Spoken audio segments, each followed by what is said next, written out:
Desde os primórdios do tempo da criação do homem, Deus tem um remanescente que ficou depois da queda e perseverou, acreditando ainda na promessa da redenção, do resgate, né? Deus chama isso do toco, o remanescente, né? Um resto.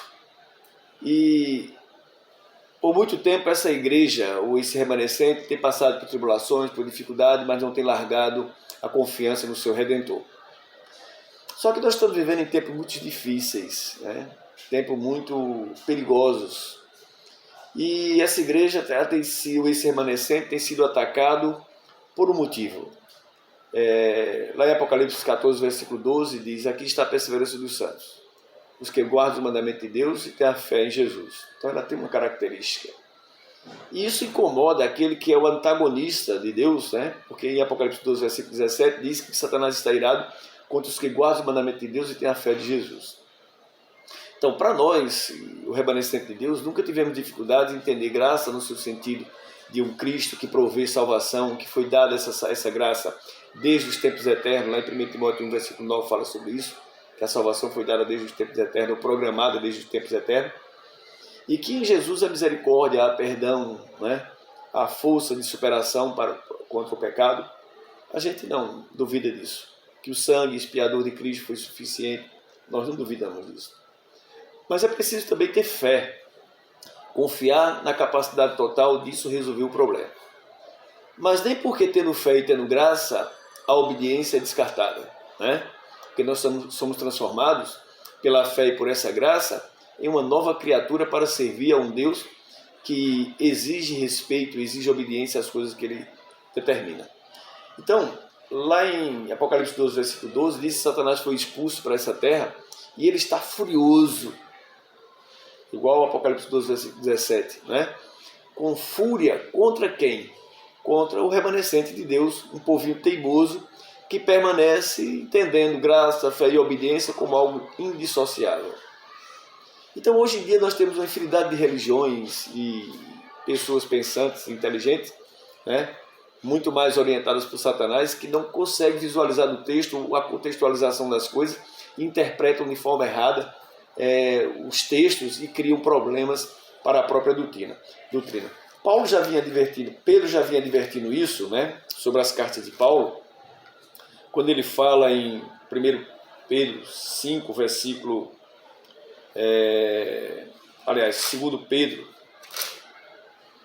Pedro 3, versículos 15 em diante, quando ele diz: e considere a longanimidade do Senhor como oportunidade de salvação. Como também o nosso amado irmão Paulo escreveu a vocês segundo a sabedoria que lhe foi dada, ao falar a respeito destes assuntos, como de fato costuma fazer em todas as suas cartas. Nelas há certas coisas difíceis de entender, que aqueles que não têm instrução e são estáveis deturparão, como também deturparão as demais escrituras para a própria destruição dele. Então, o Evangelho de Deus, ele é deturpado hoje, né, como um evangelho de êxtase, com liberalismo, né, mesmo também tendo um perfeccionismo doutrinário ou de costumes, mas mesmo assim eles conseguem fazer isso pela metade, né? Então, Cristo chama a igreja dele a ser um diferencial no meio de todo esse pandemônio que existe hoje religioso. Porque ele diz lá em 1 Timóteo 3, versículo 15, mas se eu demorar, vocês saberão como se deve proceder na casa de Deus, que é a igreja do Deus vivo, coluna e fundamento da verdade. Então, Paulo diz que ninguém pode nada contra a verdade. A igreja de Deus é baluarte da verdade. Então nela não pode ter sombra de mentira. E a ela foi concedida, como está em João 16, o Espírito Santo que nos guiaria a toda a verdade. Isso é uma capacidade, um dom que é concedido à igreja de Deus. Por isso é fácil entender e interpretar as contextualizações. Para outras pessoas não são, né? Parece que ficam cegos, ficam vedados de desconhecimento. Lá em Provérbios 28, versículo 9, diz que os que desviam os ouvidos de ouvir a lei de Deus, até as suas orações são abomináveis.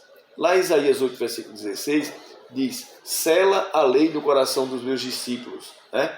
Então, o selar ou colocar aquele selo de Deus no coração daqueles que servem ao Senhor, é ver nessas pessoas a obediência ou atributos que pertencem ao Deus que é dono dele, porque nós somos templo do Espírito Santo, né? Lá em 1 João 3, versículo 24, diz assim: quem guarda os seus mandamentos permanece em Deus, e Deus permanece nele. Em São João 14, versículo 15, diz que Jesus guardou os mandamentos de Deus, por isso permaneceu no seu amor. E por que é que nós, né, o mundo religioso hoje, não quer aceitar a lei de Deus, né? Se rebela contra a lei de Deus, isso foi dado para os judeus, que a lei de Deus foi cravada na cruz, que a lei só vigorou até João, tudo má interpretação ou falta de conhecimento, de contextualização ou entendimento das leis e propósitos de cada uma, né? Ou o tempo de inspiração, né? Então lá em Hebreus 10, versículo 14 a 15, esse selo acontece pelo Espírito Santo. Ele diz: eu farei uma aliança com o meu povo nos últimos dias. Eu colocarei a minha lei no seu coração, na sua mente, e no seu coração eu a escreverei. Então, o cristão não pode dissociar graça, fé e obediência, porque para nós que somos remanescentes, isso é um tripé que não pode ser separado. Eu, pela graça, entendo que essa graça foi dada desde os tempos eternos, porque houve um projeto para isso. Lá em 1 Timóteo 1, versículo 9, fala sobre isso, né? Que a graça foi dada antes dos tempos eternos. O Cordeiro foi morto antes da fundação do mundo, antes mesmo da existência propriamente dele como ser humano carnal. Então, quando eu entendo a contextualização em cada coisa, eu vou entender que essa provisão, essa bondade de Deus em perdoar, em salvar, isso já foi um projeto e depois foi confirmado na pessoa de Jesus, né? E pela morte e ressurreição foi garantida para nós. Então, o sangue dele foi autossuficiente para perdoar todos os nossos pecados. Miqueias, lá em Miqueias 7, já diz, nos últimos versos, que até o próprio Deus, mesmo antes de Cristo chegar, o próprio Deus já perdoou nossos pecados e sepultou, jogou nos mares e esqueceu deles, né? Isso é provisão de graça.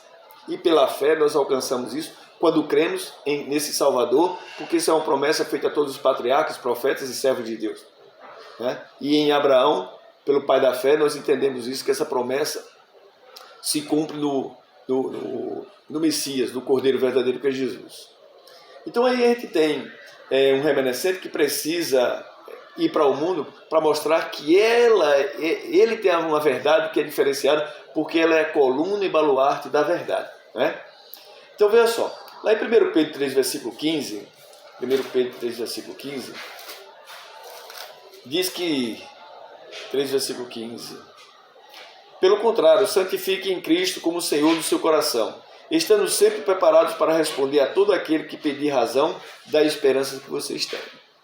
Então, quando ele diz aqui, pelo contrário, santifique-se em Cristo, esse santificar-se é ser transformado a cada dia, porque Paulo também fala que nós somos nova criatura, né?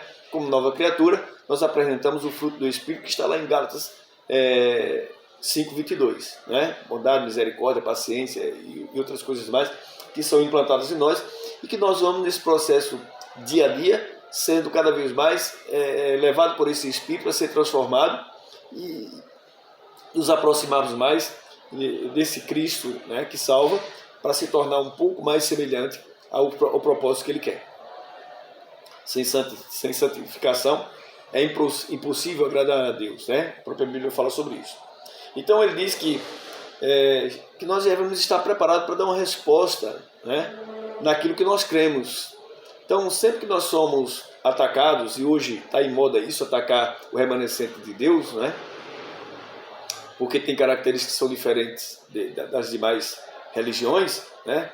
Porque o remanescente de Deus, ele deixa claro que ele acredita em Cristo como salvação pela graça, né? Independente das obras, que as obras não servem para eu me salvar, eu não posso comprar minha salvação pelas obras, né? Mas as mesmas obras também, se eu não praticar, eu me ausento daquilo que eu sou como cristão ou como filho de Deus, e eu deixo de receber o galardão eterno, porque lá em Apocalipse 22, versículo 12, diz que nós receberemos o galardão pelas obras, né? 2 Coríntios 5, versículo 10 também diz que nós seremos julgados pelo que nós fizemos na carne.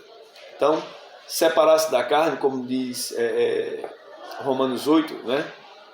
Quando fala sobre se eu pratico as obras do Espírito, então automaticamente eu me espiritualizo e vivo. Se eu pratico as obras da carne, eu morro, né? Tanto morro fisicamente vivo, né? Um morto vivo, como morro porque não vou ter a eternidade, nem vou ter a imortalidade eterna que está garantida em 1 Coríntios 15, versículos 51 a 53. Então esse remanescente ele tem que estar preparado porque tem alguns problemas que surgem, como segundo Pedro 3, segundo Pedro 3, versículos 5 a 6, que diz assim,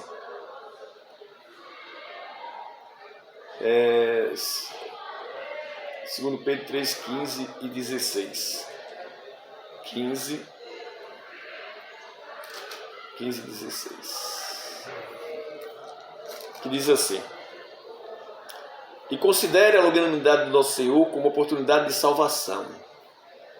Deus tem demorado um pouco, tem sido longano, paciente conosco, para prover salvação para aquelas pessoas que chegarem a Ele e para todas as pessoas que nesse mundo têm a oportunidade igual, né? Salvação é dessa forma. Então, quando eu vejo esse verso que nós somos oportunizados para essa salvação, eu compreendo que a salvação ela vem pelos méritos de Cristo, pela minha entrega, pela minha confissão, pelo meu arrependimento, mas também pelo meu abandono de pecado. Atos 3, versículo 5 fala sobre isso também, né? Você deve arrepender-se e converter-se dos seus maus caminhos, né? Hebreus 10 também fala sobre 10, 28 fala sobre isso, né? E Provérbios 28, versículo 13 também fala sobre isso.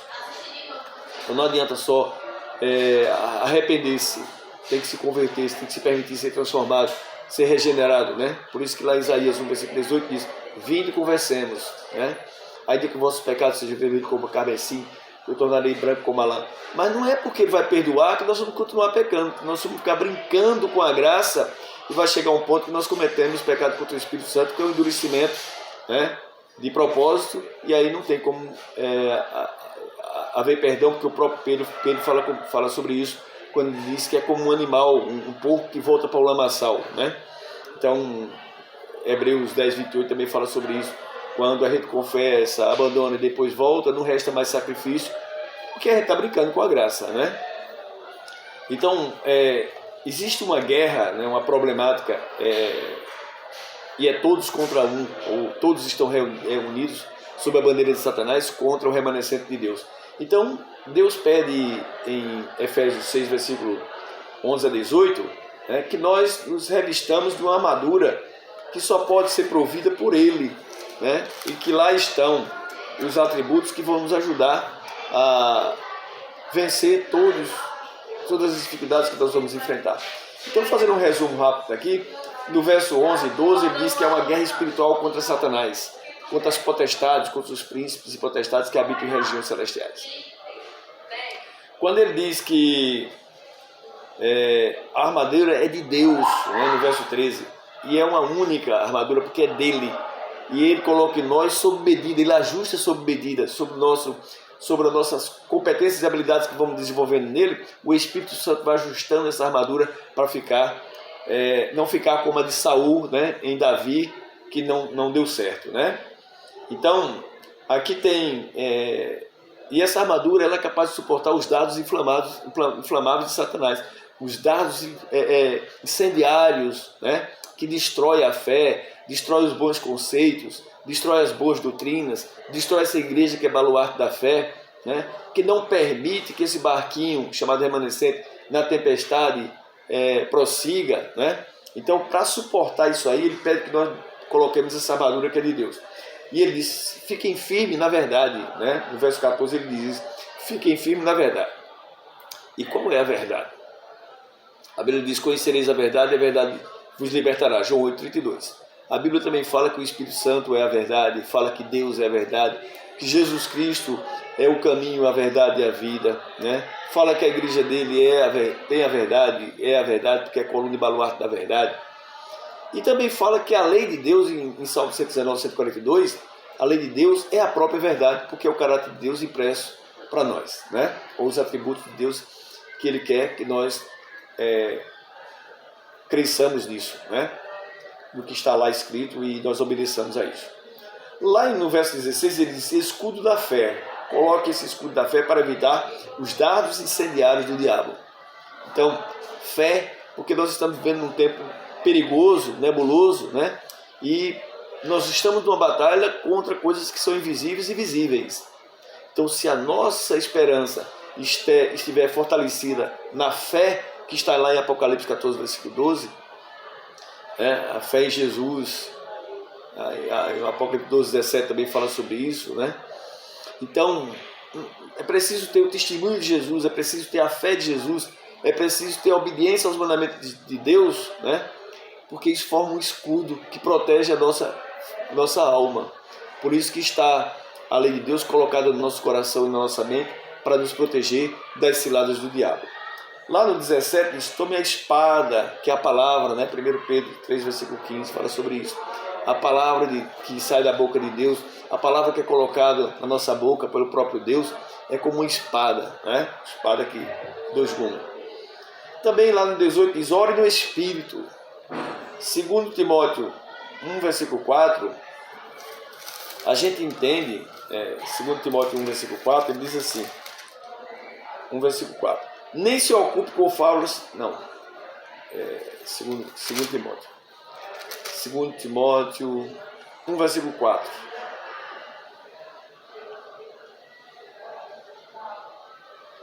Segundo Timóteo 1, versículo 4, eu acho que eu coloquei esse verso errado. Não é esse verso, eu acho que eu confundi e coloquei esse verso. Vou pular ele, tá certo? Mas depois que eu adquiro essa armadura, né, essa armadura que é uma armadura espiritual, o orar no Espírito, a Bíblia diz: ore sem cessar, né, esse é o verso que eu queria achar, ore sem cessar, porque a vossa batalha não é contra a carne, não é contra pessoas, né? Mas tem uma batalha muito maior aí em jogo, né? E essa batalha é de Satanás tentando destruir aquilo que sobrou, o restante que sobrou. Então daqui para frente, cada vez mais, vocês vão ouvir esses preconceitos, essas palavras como é uma seita, né? Como eles não entendem a palavra, eles desprezam a graça, então é falta de entendimento. Então, hoje eu sou adventista do sétimo dia, né? Mas nem todo adventista é povo de Deus. Assim como nem todo judeu é povo de Deus, nem todo que nasceu em Israel é israelita, né? Hoje o Israel espiritual está espalhado sobre todo o mundo. E existem pessoas sinceras e que irão se salvar em todas as denominações. Mas só irão se salvar se estiverem no remanescente, numa placa de igreja, que tem essas características, né? Tem um conhecimento da lei de Deus e obedece. Tem um conhecimento da graça e absorve os bens que essa graça tem. Que está provido dessa fé, que nas tribulações, na dificuldade, permanece firme porque tem uma esperança vivificante. Eu creio que você, estudando a palavra, permitindo que o Espírito Santo faça esse trabalho, você não vai ter dúvida de onde está a verdade. Então, por mais que interprete errado, saiba, isso é uma assim disse o Senhor e não eu. Deus te abençoe e te guarde.